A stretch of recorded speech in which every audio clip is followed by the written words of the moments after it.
రంగులేని పువ్వుకు ఆకర్షణ లేదు, అలలు లేని సముద్రానికి అందం లేదు, సూర్యుడు లేని ప్రపంచానికి వెలుగు లేదు, అలాగే లక్ష్యం లేని జీవితానికి విలువ లేదు. 10 మంది మన గురించి మంచిగా అనుకుంటే ఆ సంతోషం ఎంతకాలం ఉంటుందో తెలియదు, కానీ ఒక వ్యక్తి మన గురించి చెడుగా అనుకుంటే ఆ బాధ జీవితాంతం ఉంటుంది మిత్రమా.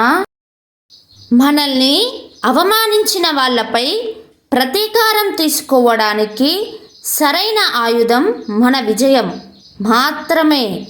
అవహేళన చేసిన వారికి జీవితకాలానికి సరిపోయే పెద్ద గుణపాఠం మిత్రమా. పొగిడి నిన్ను పాడు చేసే వాళ్ళకంటే నీ మంచి కోరి నిన్ను దండించేవారు నీ నిజమైన మిత్రులు. నిన్ను గౌరవించే వారిని గౌరవించు, అలాగే నిన్ను అవమానించే వారిని కూడా గౌరవించు. నీ గౌరవం మరింత రెట్టింపు అవుతుంది మిత్రమా. కష్టం ఎలా బ్రతకాలో నేర్పిస్తుంది, నష్టం ఎవరిని నమ్మాలో నేర్పిస్తుంది. ప్రతి సమస్యకు ఒక పరిష్కారం, ప్రతి నీడకు ఒక వెలుగు, అలాగే ప్రతి బాధకు ఒక ఓదార్పు.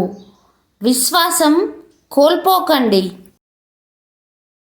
ఒక ఆలోచన మనల్ని నిద్రపోనివ్వట్లేదు అంటే అది మనం సాధించాల్సిందైనా అయి ఉండాలి, లేదా బాధించేదైనా అయి ఉండాలి.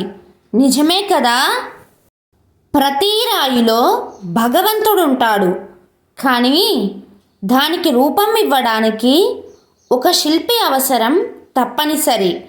అలాగే మనిషి తనను తాను నిరూపించుకోవడానికి ఒక్క అవకాశం కావాలి. తీయటి నీరు నింపుకున్న బావి మౌనంగా ఉంటుంది, ఉప్పు నీటితో ఉన్న సముద్రం మాత్రం ఎప్పుడూ గర్జిస్తూ ఉంటుంది.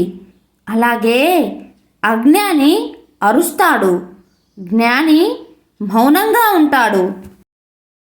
తెలివైన వారు తమ మనసును తాము ఎప్పుడూ అనుసరిస్తారు, ఎందుకంటే మనసు ఎప్పుడూ ఎవరినీ మోసం చేయదు కాబట్టి.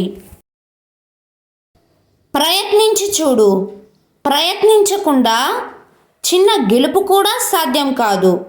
అదే ప్రయత్నిస్తే గెలుపు ఎప్పుడూ అసాధ్యం కాదు.